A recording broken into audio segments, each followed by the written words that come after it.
Ustedes saben de franquicias como PvZ, FNAF, Pokémon, y muchas más, que con el tiempo terminan siendo sobreexplotadas una y otra vez, a veces de buena manera con juegos sólidos, que expandan a la franquicia, pero otras veces ocurre todo lo contrario, con entregas apresuradas, repetitivas o hechas solo para seguir vendiendo. Y eso siempre me ha generado curiosidad. Porque uno pensaría que en algún punto las empresas o los creadores de esos videojuegos intentarían cambiar, que buscarían hacer algo nuevo, intentar no sobreexplotar a esa gallina de los huevos de oro y arriesgarse con ideas diferentes, un nuevo juego, pero cuando uno investiga más a fondo se da cuenta de que casi siempre terminan volviendo a lo mismo. Y ahí surge mi pregunta, ¿por qué las compañías o creadores de videojuegos no intentan hacer algo nuevo que se aleje de esa franquicia popular? La respuesta no es tan simple, porque detrás de eso hay varios factores. Por un lado está el público que muchas veces prefiere quedarse con lo conocido antes que apoyar algo completamente nuevo. Por otro, están las empresas y los creadores que a veces no quieren salir de su zona de confort, o simplemente no quieren arriesgar dinero, tiempo y prestigio, en una idea que podría fracasar. Y de eso quiero hablar hoy en este video, por qué las compañías y creadores de videojuegos siguen regresando una y otra vez a sus franquicias más populares, ya sea para explotarlas bien, o para sacarle unos billetes más hasta dejarla muerta.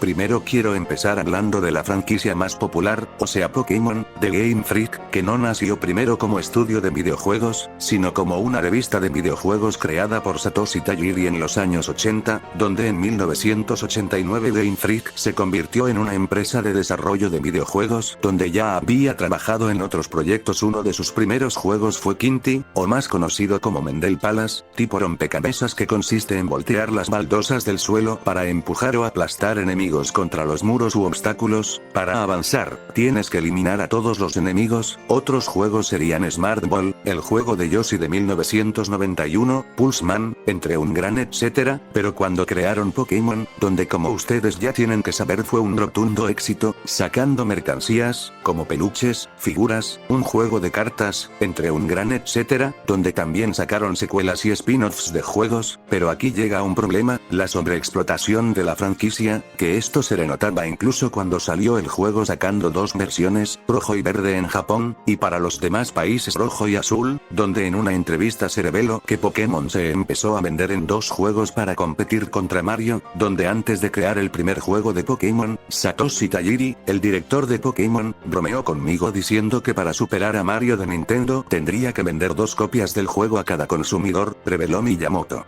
Esa es una de las razones por las que Pokémon comenzó con Pokémon Rojo y Pokémon Azul, algo que yo siempre criticaré a Pokémon de vendernos dos entregas y peor de los casos una tercera entrega donde arreglaban algunos errores de las otras dos entregas, que en primer lugar se tuvieron que corregir, algo que ya no se mantiene, pero en cambio tenemos DLCs, y hablando de los spin-offs, siempre he considerado que los spin-offs son 1000 veces mejores que la saga principal. Obvio no en todos los casos es así, pero volviendo al tema, Game Freak, bueno en este caso da Pokémon Company, que es subdivisión de Game Freak, donde siguen haciendo juegos aparte de Pokémon, y como ya tienen que saber que van a sacar un nuevo juego llamado Beast of Reincarnation, que hay que admitir se ve grandioso, donde hay el problema de Pokémon, que siempre quieren tener relevancia cada año, ya sea con su mercancía como peluches, figuras, tarjetas, su anime entre un gran etcétera. Yo no considero a la franquicia de Pokémon mediocre, porque no lo es. Algo que le voy a admirar a Pokémon es que es muy variada en lo que dan. Si no te gustan su saga principal, puedes probar sus spin-offs, no te gustan sus videojuegos, puedes ver el anime o coleccionar otras cosas referentes a Pokémon. Lo que sí considero que es Pokémon es que es inconsistentes en los productos que dan, también que Game Freak sí ha hecho juegos aparte de Pokémon, como Harmonite, Tembo de Badass Elephant, Little Town Hero, entre un gran etcétera, pero como ya se habrán dado cuenta, son muy pocos los juegos que ha hecho Game Freak que no sea Pokémon, pero por lo menos se nota que Game Freak intenta innovar con otras franquicias, no como la otra compañía de videojuego.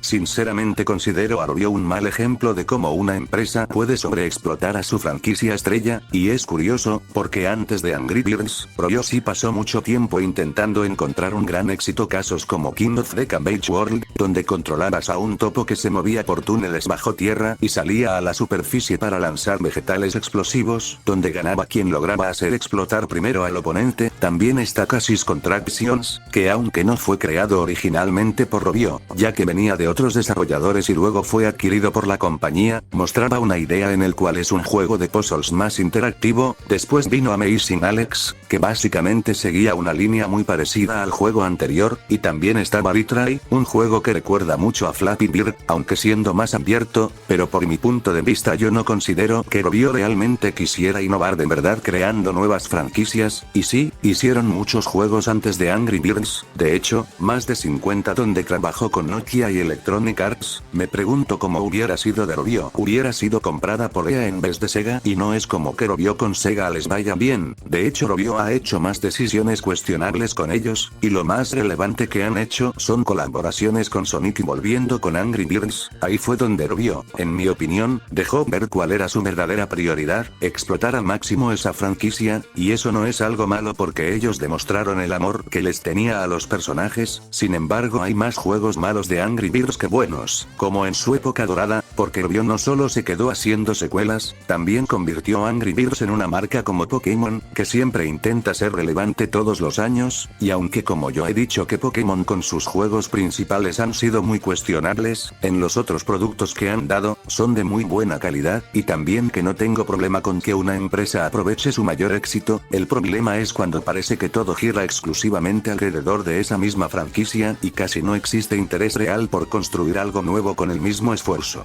Incluso el primer Angry Birds muchas veces ha sido señalado por su parecido con Crush the Castle, así como mucha gente compara a Candy Crush con Bewild, y aunque eso no le quita mérito a su impacto cultural, pero eso no quita que Rovio ha maltratado a su franquicia. Por eso yo veo a Rovio como el caso de una empresa que, al final, nunca quiso salir realmente de su zona de confort, encontró a sus pájaros, vio que vendían, y decidió quedarse ahí casi de manera permanente.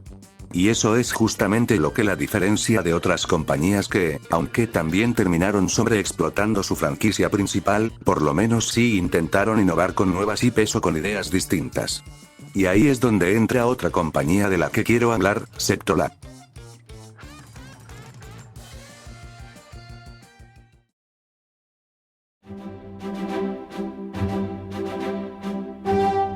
Porque a diferencia de Rovio, Sectolab sí intentó crear otras ideas interesantes e innovadoras fuera de su franquicia más famosa. El problema es que, al final, tampoco pudo escapar del peso de su mayor éxito, y esa franquicia, por supuesto, fue Code Drop. Y hablando de otros proyectos de Sectolab, sería Pudding Monsters, un juego de puzzles en el que tienes que deslizar y unir a estas gelatinas con ojos a lo largo del escenario hasta unirlas. La gracia está en que cada nivel te obliga a pensar bien tus movimientos, y así conseguir todas las estrellas y monedas. Un juego sencillo, pero divertido al fin y a cabo. Otro caso es King of Types, que es un plataformero donde no solo es de avanzar niveles, sino de construir tu propia mazmorra, colocar trampas y proteger tu tótem. Al mismo tiempo, tú también puedes invadir mazmorras ajenas para robar los tesoros de los demás. Y también está Crash Arena Turbo Stars, un juego centrado en combates entre máquinas. Eso sí, estos dos últimos juegos, King of Types y Cats, ya no les pertenecen a Sectolab. En enero de 2025, Sectolab vendió los derechos de ambas propiedades intelectuales a Nasara Publishing, que desde entonces pasó a ser la compañía encargada de publicarlos, por eso ahora aparecen bajo ese nombre y ya no como franquicias propias de Sectolab.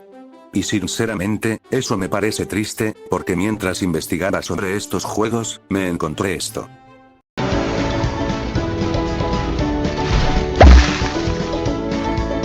¡Santo Dios! ¿Pero qué es esto? ¿Qué es esto, recluta? ¿Qué es esto, recluta Pyle? ¿El recluta Pyle? ¿Se deshonró a sí mismo? ¡Ha deshonrado al pelotón! Y bueno, tampoco Sectolab se salva del tema del uso de IA, algo que incluso se puede notar en algunas miniaturas de su serie de Code Drop. Y sí, Sectolab ha hecho más juegos aparte de Code Drop, Pero siendo honestos, muchos de ellos tampoco destacan por ser originales. De todos esos proyectos, el único que realmente me llama la atención, además de los que ya mencioné antes, es Evopop, aunque tristemente ni siquiera he tenido la oportunidad de jugarlo porque no está disponible en la Play Store. Tal vez en un futuro hable de Septolab y Codarop. Me sorprende que esta franquicia no tenga una gran fanaticada o youtubers dedicados a esta franquicia, como con Angry Birds o PVZ. Incluso me acabo de dar cuenta que un grupo de fans de Codarop está haciendo un mod del juego, de editor, tipo Mario Maker.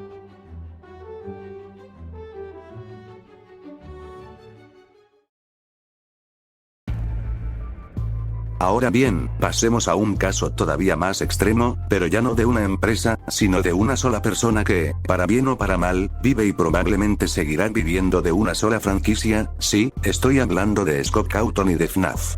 Y como muchos ya sabrán, Scott siempre tuvo interés en crear videojuegos mucho antes de FNAF. Entre esos proyectos hubo varios títulos con temática cristianas. Uno de los que más me llama la atención es The Desolate Hope. Este juego nos lleva a una estación espacial, donde controlamos cafetera robótica llamada Coffee. Al inicio todo parece indicar que nuestra misión es proteger unos robots de la estación y combatir unos virus, pero conforme avanza la historia, se revela que esos virus no eran realmente virus, sino antivirus, que estaban siendo eliminados como parte de otro plan relacionado con un sample 217, un embrión humano que Coffee quería salvar, y para lograrlo, Coffee intenta construir una simulación en la que ese embrión pudiera tener una vida, aunque eso significara sacrificar el resto de la estación y su propia vida. Al final ese embrión crece y por fin tiene una vida. Un juego con un bonito mensaje a decir verdad. El otro juego, Chipper and Sons, es más un juego de recolección, fabricación y de tareas, siendo este, por así decirlo, el más importante para la creación de FNAF. Recibió críticas porque sus personajes parecían animatrónicos y creando así después FNAF, y como ustedes ya tienen que saber lo que pasó después con FNAF, sobreexplotado a su franquicia a más no poder, pero a diferencia de lo obvio, Scott sí pensó terminar la saga con FNAF 3, pero gracias al descontento de ese juego, Scott creó FNAF 4, que para ser sincero, FNAF sí tuvo que terminar ahí. Era el juego con una historia más directa a comparación de los tres juegos, aunque sus fans de ese tiempo no lo quieran admitir, pero Scott quiso hacer otro juego divertido, FNAF World, que este no estaba dedicado a ser un FNAF de miedo. Aunque seamos sinceros, FNAF no es un juego bueno del miedo, y el único que sí se le podría considerar es FNAF 4, y no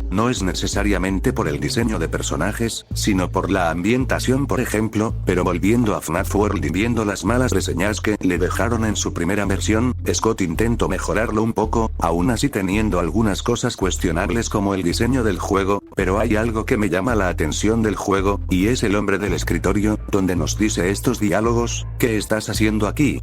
Estoy ocupado. No se suponía que fuera así. Ahora todo es un desastre. Por supuesto que ahora solo queda una cosa por hacer. Vuelve más tarde y quizá te cuente más. Y si el jugador regresa a él después de completar el juego una vez en el modo normal o difícil en la actualización 2, su diálogo cambia. Es un círculo vicioso, ¿sabes? Pero claro, la mayoría de las cosas en la vida lo son. El péndulo oscila en un sentido y luego oscila en el otro. Ahora nos volvemos hacia la oscuridad. Algo terrible se acerca. Vuelve más tarde.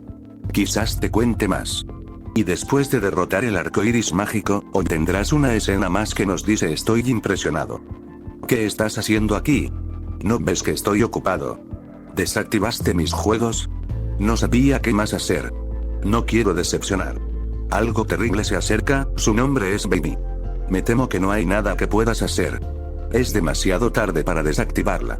Al final se nos muestra una escena de Baby. Después de que esto ocurre, que la pantalla parpadea nuevamente hacia la habitación, donde la cabeza del hombre de escritorio con su cabeza en el escritorio hacia abajo, con un pequeño charco de sangre apareciendo en el escritorio, causando, así indirectamente, la horrible sobreexplotación que FNAF ha tenido últimamente. Aunque el último juego de FNAF, Secret of the Mimic, realmente se ve muy interesante, y me gustaría probarlo.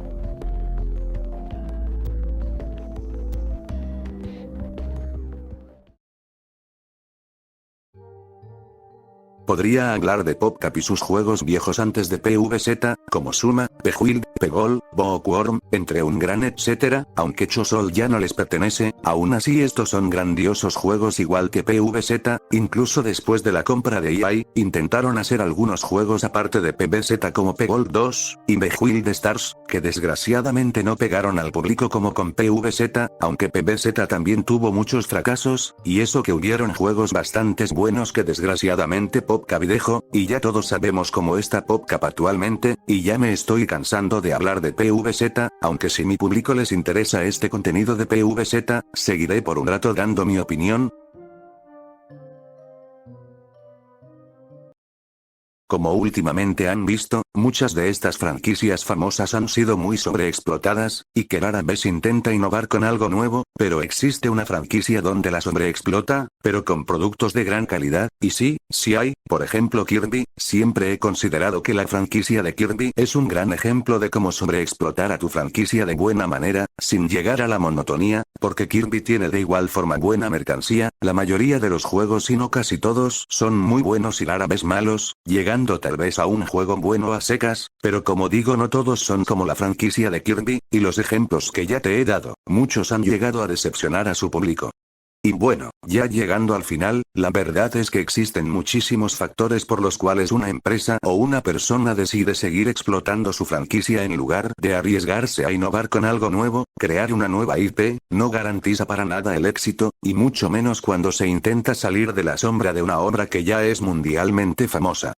También hay casos en los que algunos proyectos logran llamar porque son similares a sus trabajos anteriores y el público ya está familiarizado, pero fuera de eso, la realidad es mucho más dura. Muchas veces una empresa intenta innovar, hace algo bueno, algo con alma, algo diferente, y simplemente al público no le interesa.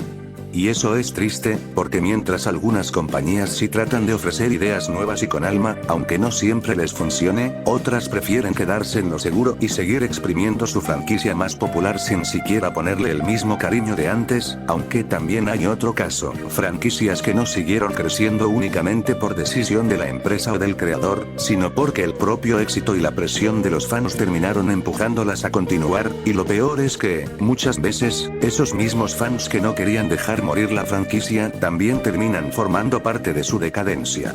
Porque sí, la sobreexplotación no siempre nace solo de la avaricia, a veces también nace del miedo a fracasar, de la comodidad, de la presión, e incluso de una audiencia que dice querer más, pero que al final también contribuye a que esa franquicia pierda poco a poco lo que la hacía especial.